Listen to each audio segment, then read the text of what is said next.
우리가 기독교 그리스도인이라면 빠지지 않고 하는 것들 중에 하나가 기도죠. 식사하시기 전에 기도하시죠. 네, 기도하시죠.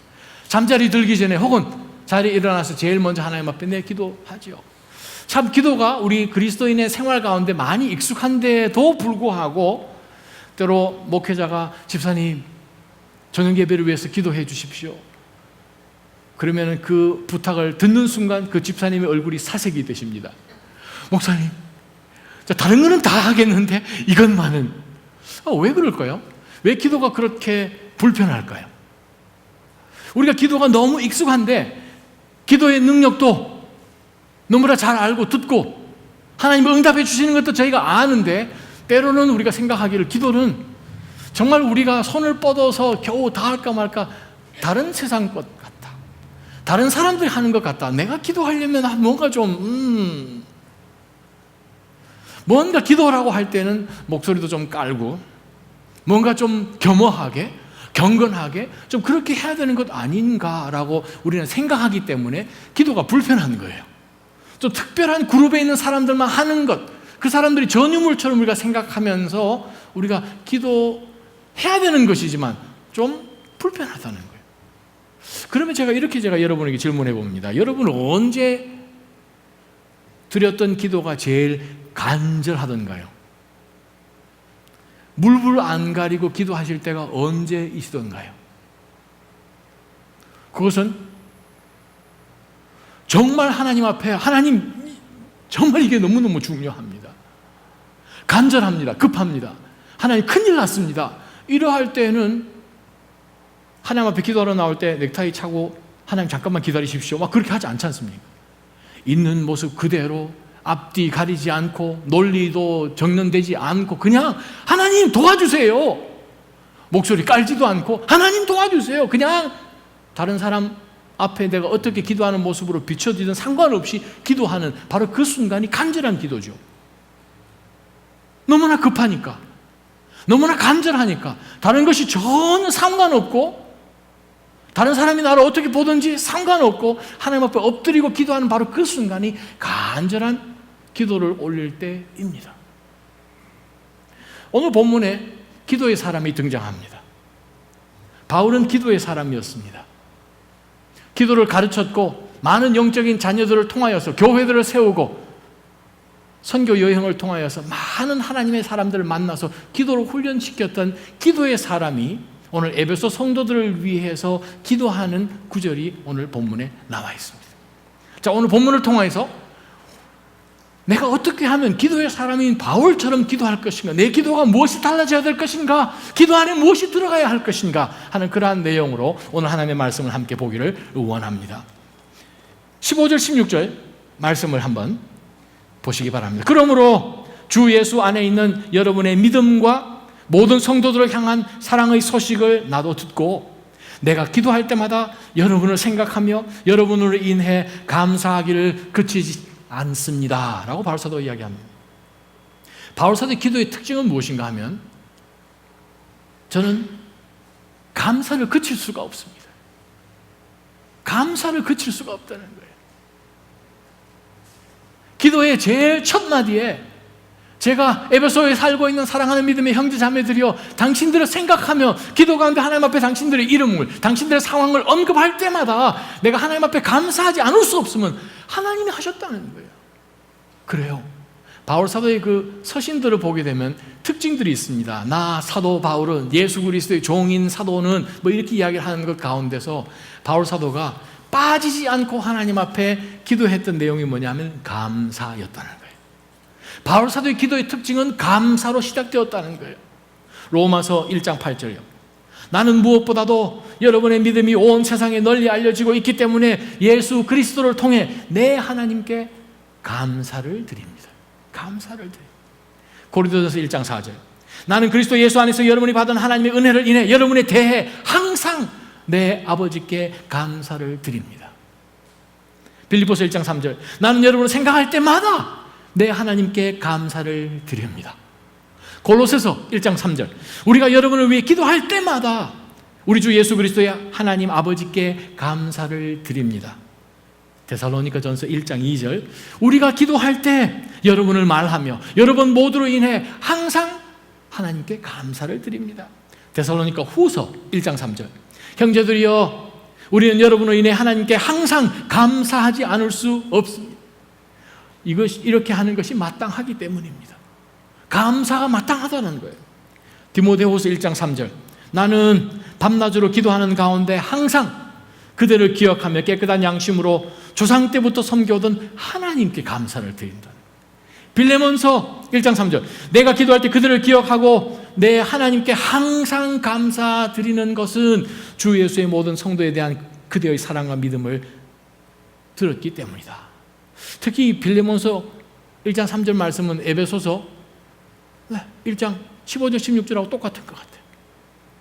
내가 당신을 기억할 때마다, 당신의 믿음과 사랑을 기억할 때마다 내가 하나님 앞에 감사하지 않을 수가 없다는 거예요. 우리의 기도는 어떤가요? 우리의 기도는 하나님 아버지 자리에 앉아서 일단 하나님을 부르고 난 다음에 하나님 감사합니다. 그러고 난 다음에 감사에 대한 구체적인 내용이 잘 없고 바로 본문으로 들어가죠. 본론이 어딥니까? 하나님 저 이거 필요하고요, 저거 필요하고요, 주시옵소서, 주시옵소서. 특히 우리 한국말이 주시옵소서가 참 불편해요.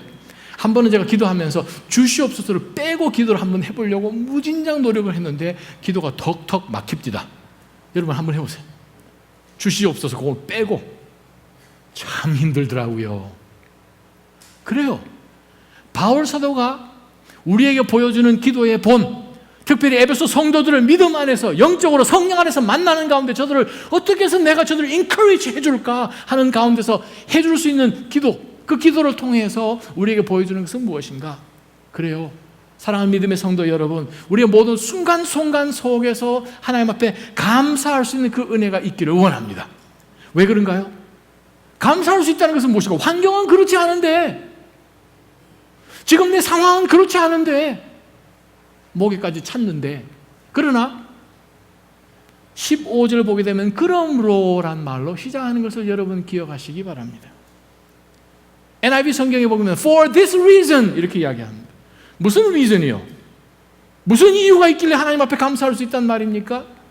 상황은 그렇지 않은데 코가 석잔데 라고 우리가 생각하면서 우리가 때로 기도할 때 하나님 감사요? 지금 상황 같으면 당신이면 감사하겠소? 라고 그러한 마음으로 우리가 기도까지 안 하잖아요. 바울 사도가 우리에게 보여주는 것은 무엇인가? 하나님께서 창세전에 에베소서 1장 3절부터 5절까지 창세전에 우리를 미리 선택하셔서 하나님께서 우리를 예정하셨고 예수 그리스도의 그 보혈의 피로 우리를 구속하시고 죄 용서해 주셨고 성령을 통해서 우리 가운데 하늘의 유업이 있음을 기억하는 가운데 그 세 가지 변치 아니하시는 우리를 향하신 하나님의 역사하심을 볼 때에 for this reason 감사는 우리가 상황을 보게 되면 감사가 회딱회딱하죠. 하나님이 하신 것을 보게 되면 또 현재 처해 있는 이 상황 가운데 하나님이 만들어 가실 것을 보게 되면 궁극적으로 이 상황 가운데 하나님이 영광을 만들어내시는 그것을 생각할 때에는 합력하여 하나님의 선을 이루시구나, 그것이 붙들어지면 하나님 앞에 감사로 나아가는 거예요. 에베소에 있었던 성도들 굉장한 어려움 가운데 저들이 처해 있었던 것을 바울 사도 누구보다도 더 잘 알았습니다. 그래서 바울 사도는 그들을 기도 가운데 기억하면서 하나님 앞에 먼저 감사가 있는 기도를 하나님 앞에 나갔습니다. 우리가 첫 번째 붙들 영적 교훈이 있어요. 15절 16절을 볼 때에 바울은 먼저 하나님 앞에 감사로 나아갔다는 거예요. 저는 여러분 삶 가운데 감사의 기도가 더욱더 풍성해지기를 주님의 이름으로 축원합니다. 그러면 바울이 무엇 때문에 감사를 했을까? 16절을 보게 되면 내가 기도할 때마다 여러분을 생각하며 여러분으로 인해 감사하기를 그치지 않습니다. 이유가 무엇인가? 15절에 있어요. 주 예수 안에 있는 두 가지 때문에요. 주 예수 안에 있는 여러분의 첫 번째 믿음과 두 번째 모든 성도들을 향한 사랑이에요. 믿음과 사랑을 인하여서 내가 하나님 앞에 감사를 드립니다. 라는 거죠. 에베소 성도들이 처음에 바울 사도가 그곳에 가서 말씀을 증거하고 또한 3차 전도 여행 때 그들과 함께 오랜 기간을, 총 3년 기간을 그들과 함께 보내는 가운데서 그들이 예수 그리스도의 복음을 받아들이고 난 다음에 그들이 그때 이후로 성장해서 바울 사도가 지금 옥에 갇힌 이 상황 가운데서 옥중 서신으로 프리즌 에피소 쓴 에베소서 가운데 그 시간이 상당히 흘렀는데 에베소 성도들이 영적으로 많이 성장했다는 것이에요. 무엇에 있어서 성장했는가? 믿음과 사랑에 있어서 성장했다는 거예요. 신앙은 밸런스입니다. 신앙은 균형이 잡혀야 돼요. 바울 사도가 그들에게 감사할 수 있는 이유를 찾은 것은 무엇인가? 믿음이 있었다는 거예요. 그 믿음이 사랑으로 드러났다는 거예요. 신앙은 어느 한쪽으로 치우치면 반쪽이 됩니다. 믿음이 너무나 커요. 믿음만 있어요. 믿음만 포커스예요. 아무것도 보여지지 않기 때문에 이 세상은 아직까지 춥고 외롭고 고독한 거예요. 교회가 작습니까? 많이 있습니다. 설교가 모자랍니까? 인터넷 들어가면 홍수처럼 넘쳐납니다.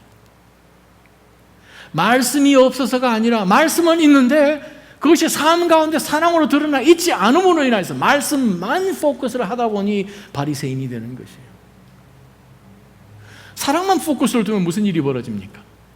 하나님의 사랑, 예수 그리스도를 주시는 그 희생의 사랑 바탕하여서 하나님의 사랑, 우리가 사랑이 무엇인지 깨닫지 못하는 죄인이었고 사랑할 수 없는 존재인 우리를 위하여서 예수님께서 자신을 버리시면서 하나님의 사랑을 입증해 주신 바로 그 구속의 역사, 구속의 사랑을 바탕으로 사랑을 배워서 그 사랑이 드러날 때에야 온전한 밸런스 맞춘 신앙이 있다는 거예요. 바로 이 사랑이 없으면, 그리스도의 사랑이 없으면, sacrificial한 아가페 사랑이 없으면 어떤 사랑이 있습니까? 어떤 사랑이 남습니까? 러스트가 남지요. 욕정이 남지요. 아니면 좀 근사하게 포장을 해도 그것은 휴머니즘이죠. 휴머니스틱한 사랑이죠. 인간적인 그러한 사랑이에요. 예수 그리스도를 통한 바로 그 믿음, 또한 예수 그리스도를 통한 그 믿음이 삶 가운데 녹아나서 드러나는 삶의 모습으로 보여지는 이 사랑이요. 이 두 가지가 함께 있을 때의 온전한 믿음의 신앙의 성숙입니다. 영성은 무엇인가? 밸런스예요. 그래서 야고보가 야고보서 2장에 보게 되면 당신 믿음 있습니까? 보여주시오. 나는 행함이 있습니다. 사랑의 행함이 있습니다. 나의 사랑의 행함으로 내 속에 믿음이 있는 것, 눈으로 볼 수 없는 abstract concept인 사랑을, 믿음을 내 사랑의 행동으로 보여주겠소. 그거잖아요. 그렇습니다. 신앙이라고 할 때는 믿음도 있어야 하고 믿음으로 인하여서 나타나는 열매인 성령의 열매인 사랑이 있어야 이것이 밸런스 맞춘 신앙이라는 거예요. 우리 현 시대 가운데 저희가 살아가면서 밸런스를 놓치면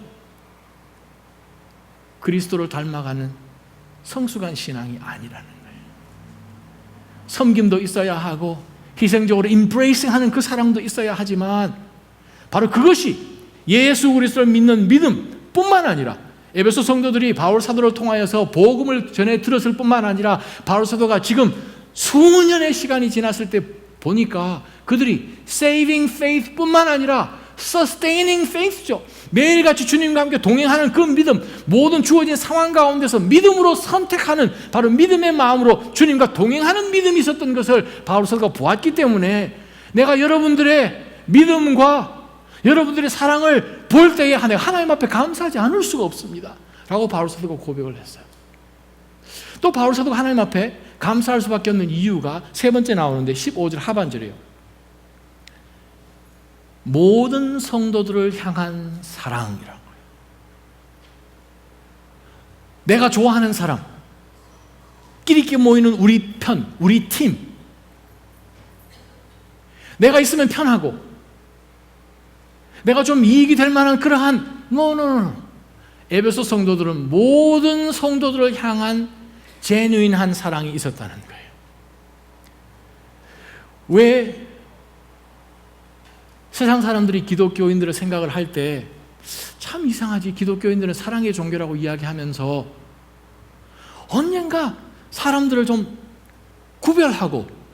분리시키는 그것이 좀 많다 생각을 하는지 여러분 아십니까? 참 이상하다. 왜 같이 하나가 되지 못할까? 자기와 신앙의 컬러가 조금만 틀려도 저 사람은 영성이 없어, 성령의 기름 부으심이 없어, 이상한 얘기하면서 자꾸 밀어냅니다. 그러다 보니까 장로교 아니면 전부 다 이단인 줄 알아요. 침례교, 저 교회 가면 큰일 나는 줄 알아요. 그래요. 에베소 성도들은 믿음으로 하나님 앞에 나와 있는 예수 그리스도로 구속된 모든 믿음의 성도들을 향하여서 모든 성도들을 향한 사랑이 있었다는 거예요.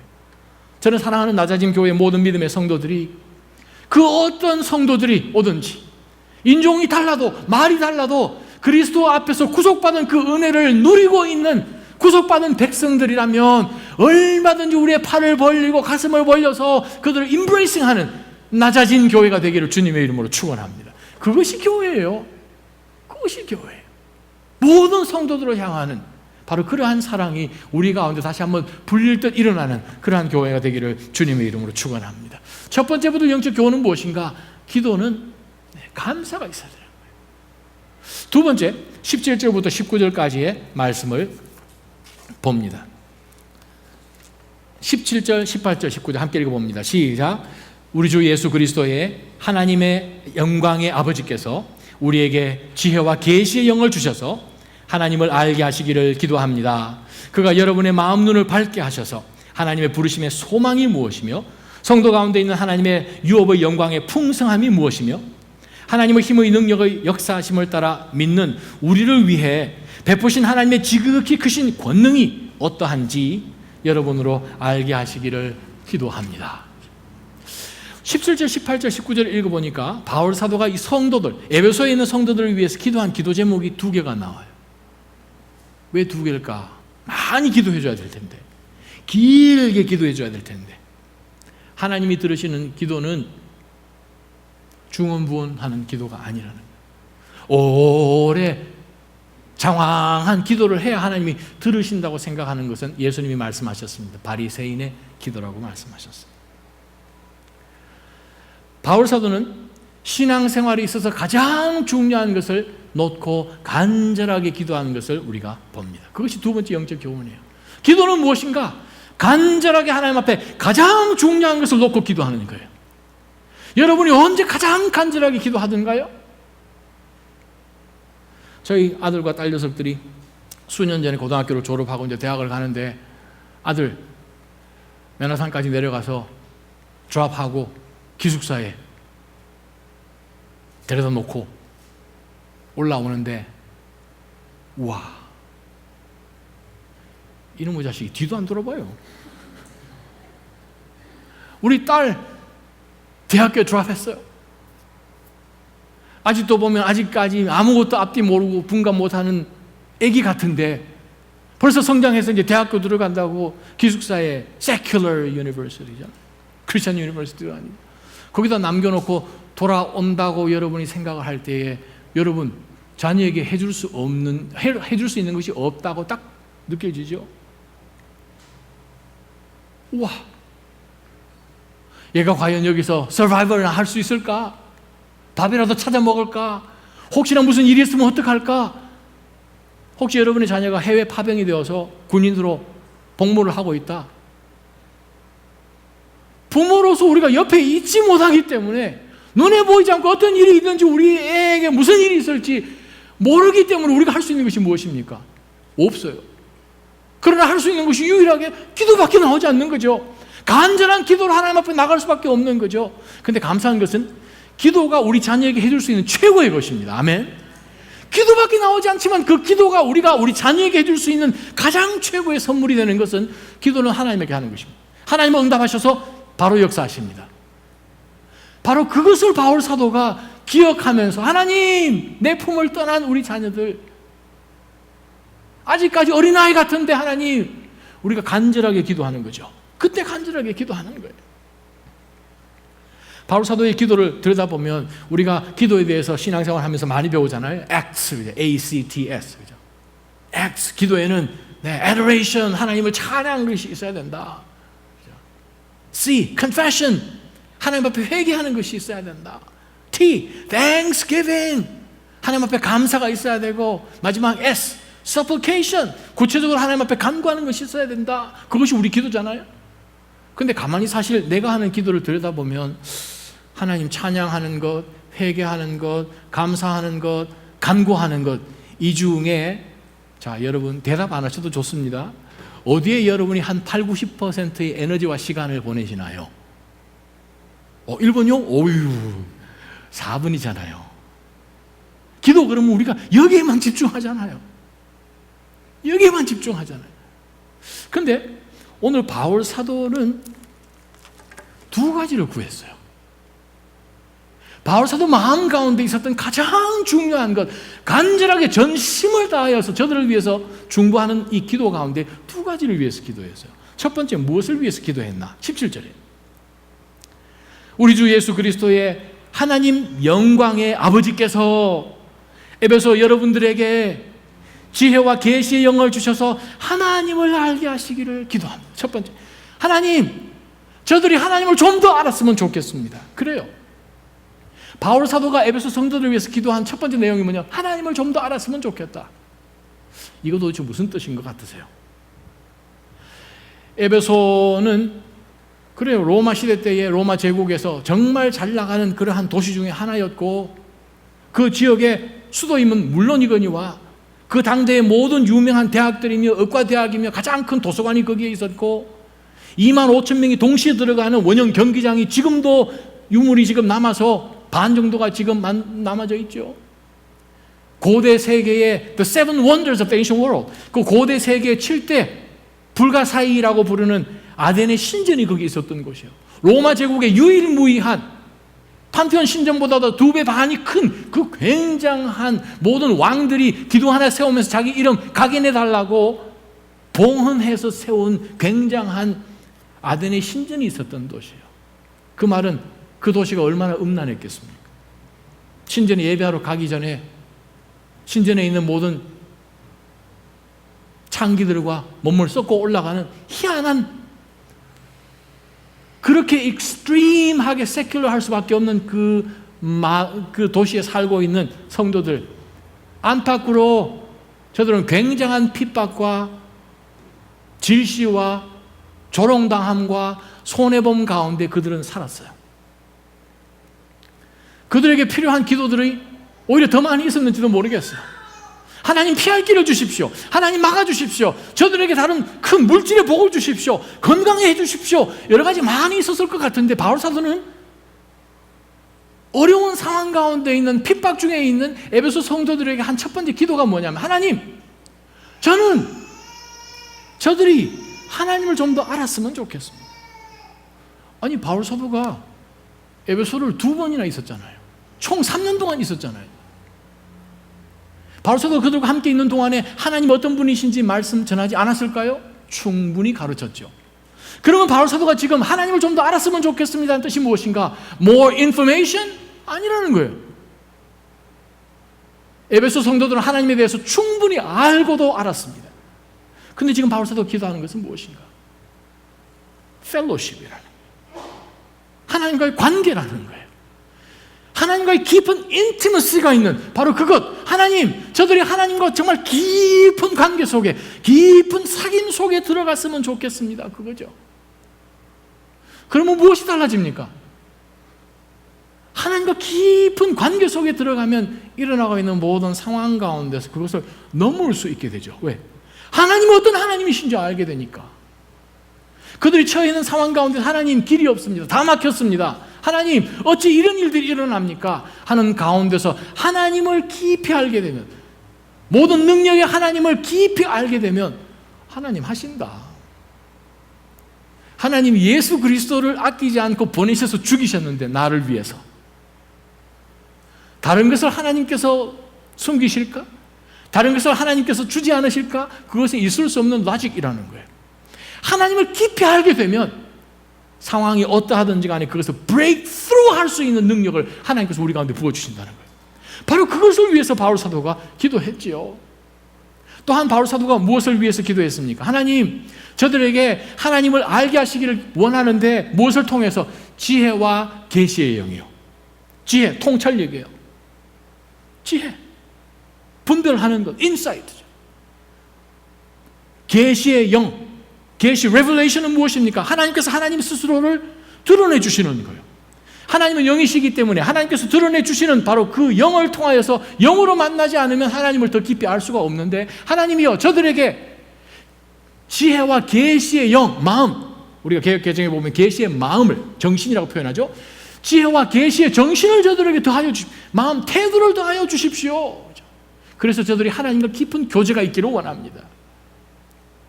창세기 18장에 보면 한 사람이 등장합니다. 믿음의 조상이 아브라함이 등장합니다.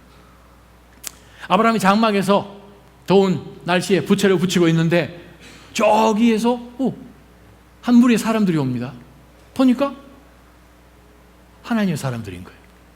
천사들인 거예요.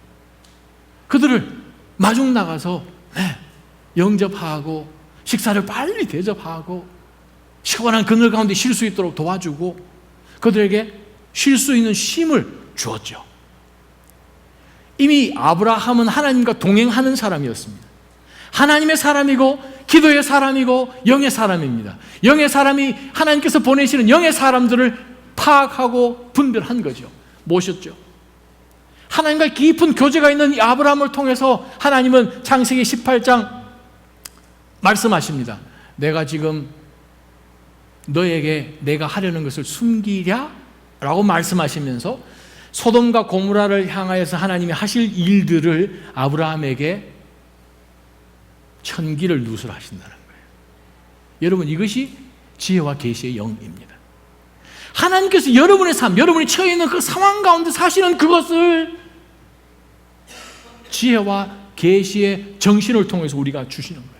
그랬더니 아브라함이 이 소돔과 고모라를 위하여서 중보기도하는 것까지 나아가는 그 내용을 우리가 18장에서 보죠. 그렇습니다.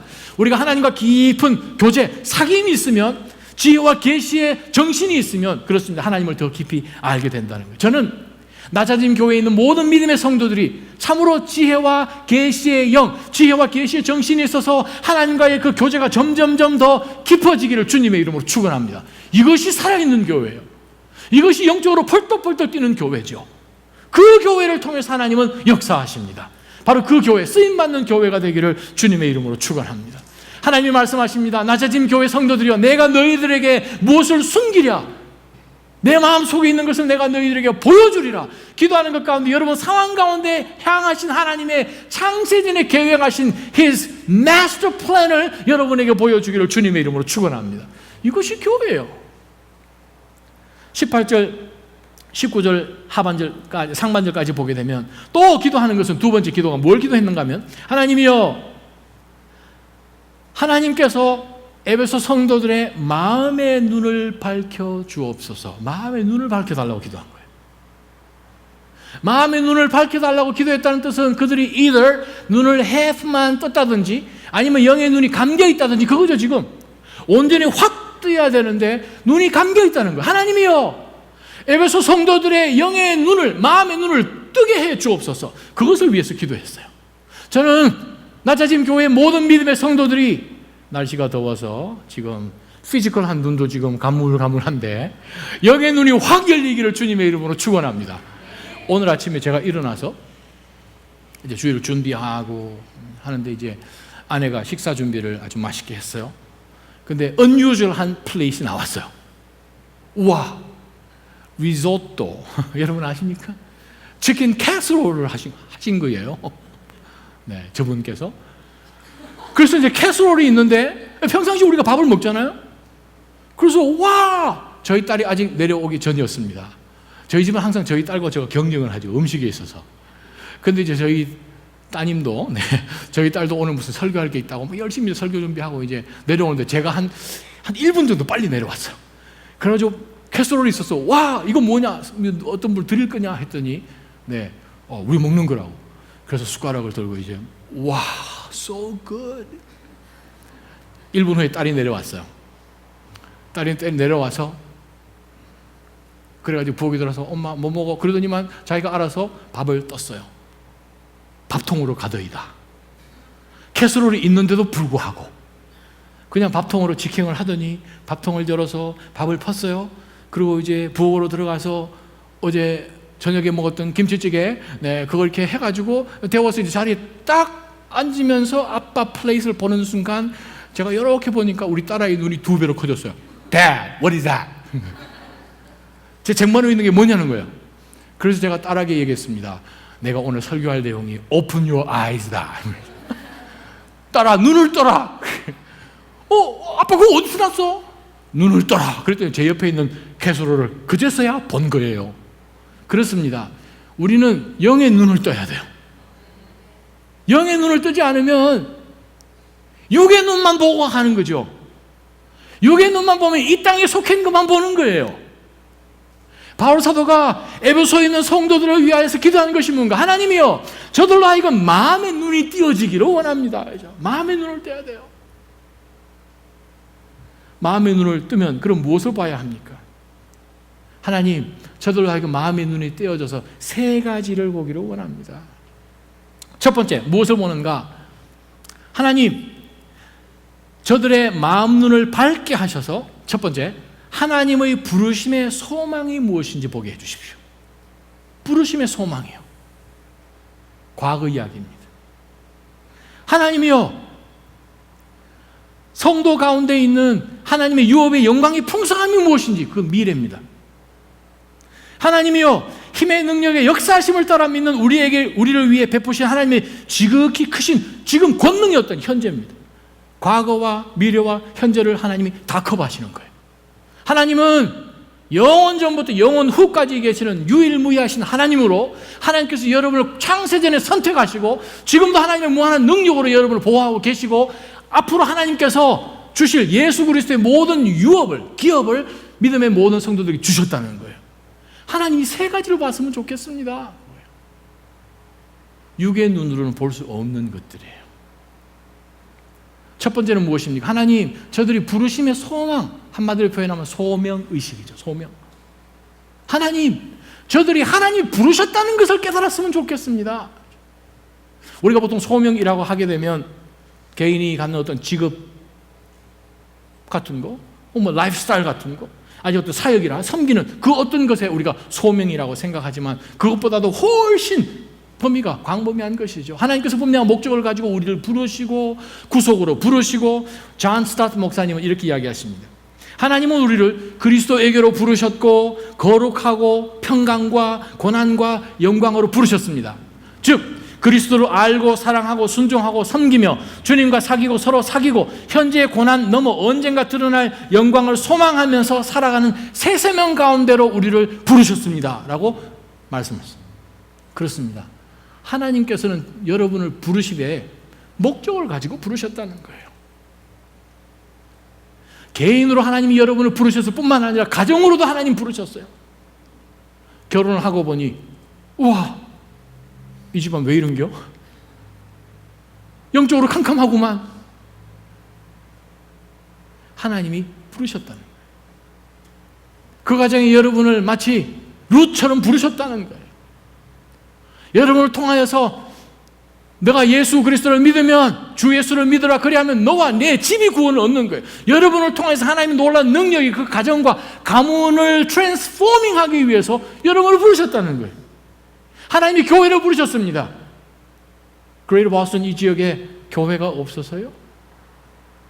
목적으로 분명하게 하나님께서 우리를 부르셨어요. 저는 이 자리에 모이는 여러분 그냥 아무 목적 없이 이 자리에 오지 않았음을 저는 믿습니다. 분명한 상황 가운데 하나님이 부르셨고 내 삶을 통해서 하실 하나님의 어떤 굉장한 역사하심이 있기 때문에 나를 부르셨음을 우리는 깨닫는 거예요. 바로 그것을 바울 사도는 위하여서 기도했다는 거예요. 구집사님, 네. 불렀다는 것은 뭐 얘기하십시오 그거잖아요. 계획이 있다는 거예요. 목적이 있다는 거예요. 하나님 우리 각자를 부르셨다는 것은 무엇입니까? 마태복음 10장 30절에 보게 되면 예수님께서 하나님을 이렇게 표현합니다. 너희 하나님은, 제 머리가 좀 달라지지 않았나요? 좀 까맣네요 목사님. 이 말씀에 염색했습니다. 그런데 염색하다 보면 머리털 빠지기도 하고 새로 나기도 하고, 이 가운데 내 머리털이 몇 개인지 아는 사람은 단 한 사람도 없어요. 아니 자기 머리인데도 몰라요. 마태복음 10장 30절에 분명히 예수님 이렇게 말씀하십니다. 너희 하나님은 네 머리 숫자, 머리카락 숫자도 다 세신 바 되셨다. 아멘. 머리카락 숫자까지 다 세신 바 되셨다. 그 뜻이 무엇입니까? 하나님 할 일이 없으셔가지고 머리카락만 세시는 분이신가요? 그거 아니죠. 예수님이 그렇게 말씀하세요. 그것까지도 하나님 하신다는 거예요. 그러면 내 머리 숫자까지, 머리털 숫자까지 다 아시는 하나님께서 내가 처해 있는 상황을 모르시나요? 여러분이 흘리는 눈물을 모르시나요? 기도 제목을 모르시나요? 알고 계시다는 거예요.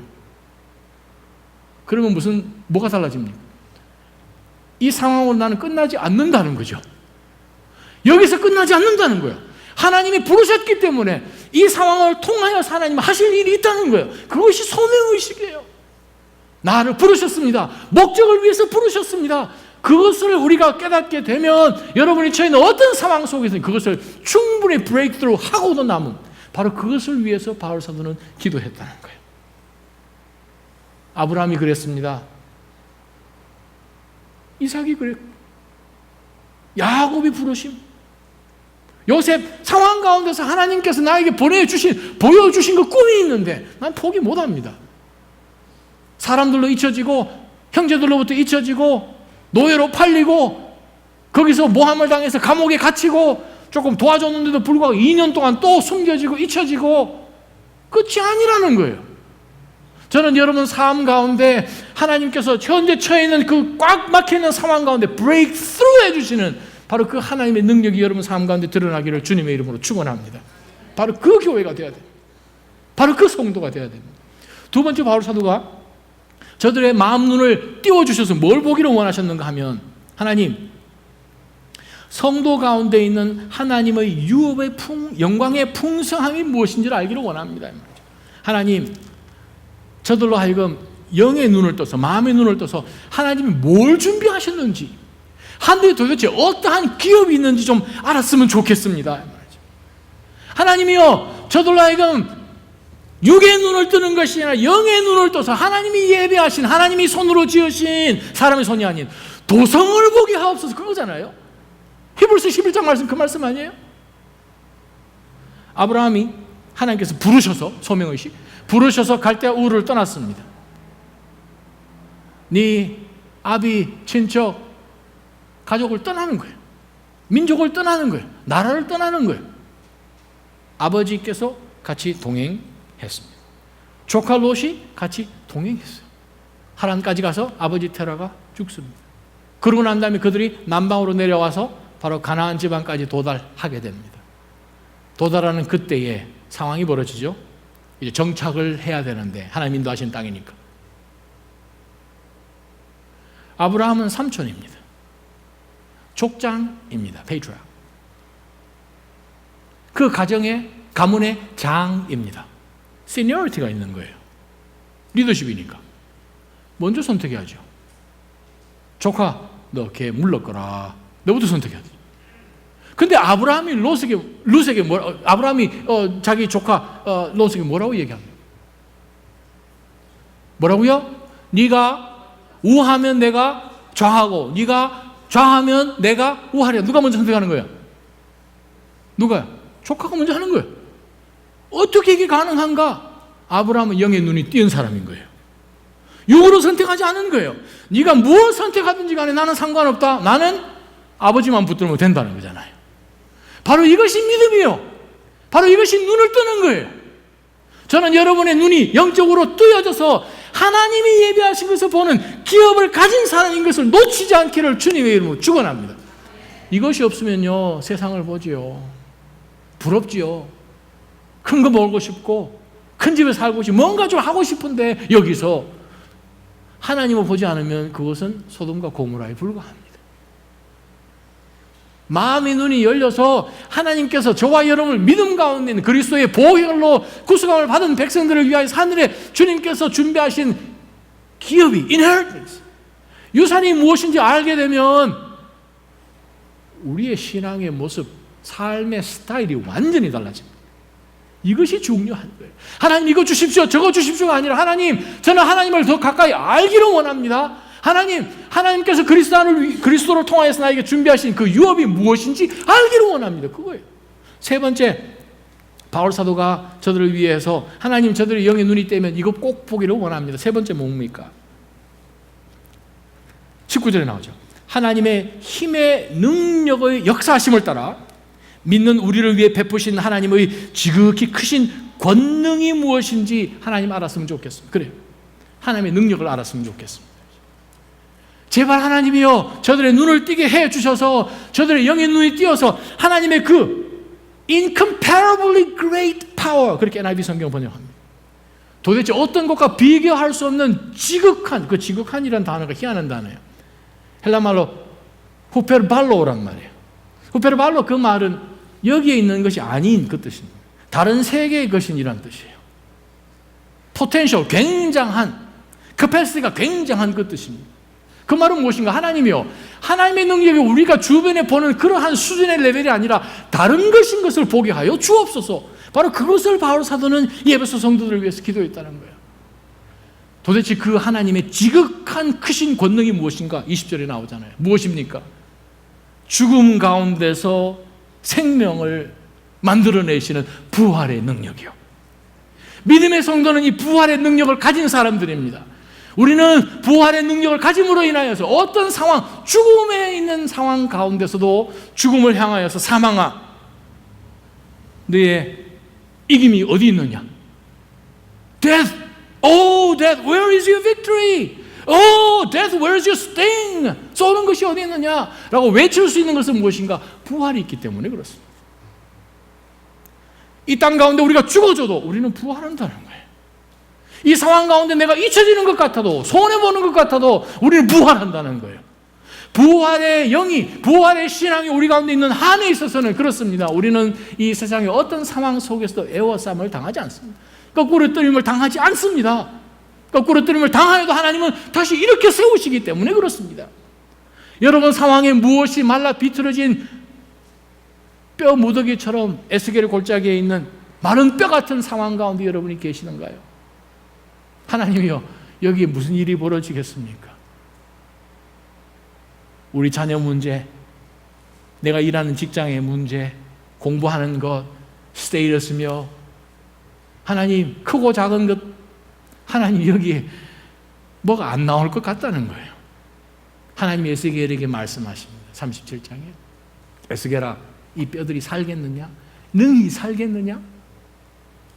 하나님이 우리가 서 있는 바로 그 자리에 널브러져 있는 마른 뼈 같은 상황을 보시면서 네가 이거 다 일어날 것 같으냐? 리바이브 될 것 같으냐? 에너자이즈 될 것 같으냐? 그 질문을 하시는 거예요. 부활의 하나님이 무엇을 하실 수 있습니까?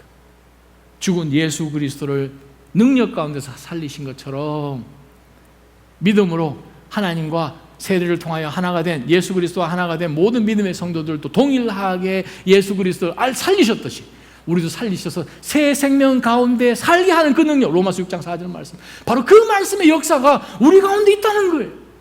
저는 여러분과 함께 이 구절 말씀을 한번 읽었으면 좋겠습니다. 로마서 8장이요. 로마서 8장 18절 또 24절에서 27절까지의 말씀을 신앙 고백하듯이 한번 하나님 앞에 기도처럼 읽었으면 좋겠습니다.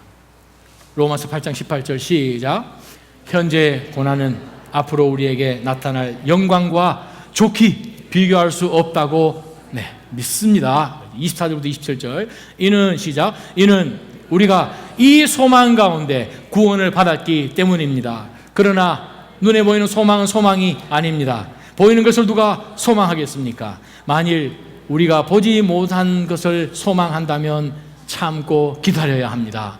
성령께서도 우리의 연약함을 도와주십니다. 우리는 마땅히 무엇을 기도해야 할지 알지 못하지만 오직 성령께서 친히 말로 할 수 없는 탄식으로 우리를 위해 간구하십니다. 마음을 살피시는 분께서 성령의 생각이 무엇인지 아십니다. 이는 성령께서 하나님의 뜻을 따라 성도를 위해 간구하시기 때문입니다. 바울 사도가 에베소 성도들을 위해서 기도했습니다. 오늘 본문에 보니 성령 하나님께서 성도들을 위해서 기도하고 계십니다. 우리의 소망 눈에 보이는 건 아니라는 거예요. 근데 그 소망이 분명히 있다는 거예요. 유업이 있다는 거예요. 기다리라는 거죠. 포기하지 말고 그냥 손 다 내려놓고 그냥 아니라 이 모든 상황 가운데서 하나님이 얼마든지 하나님의 기적을 베풀어 주시는 거예요. 요즘 여러분 기도 생활 어떠세요? 기도 열심히 하고 계십니까? 요일별로 기도 열심히 하고 계십니까? 특별히 남성분들 30명이 저희 카톡방에 등록되어 있는데 갈수록 숫자가 탈영병들이 나타나고 있습니다.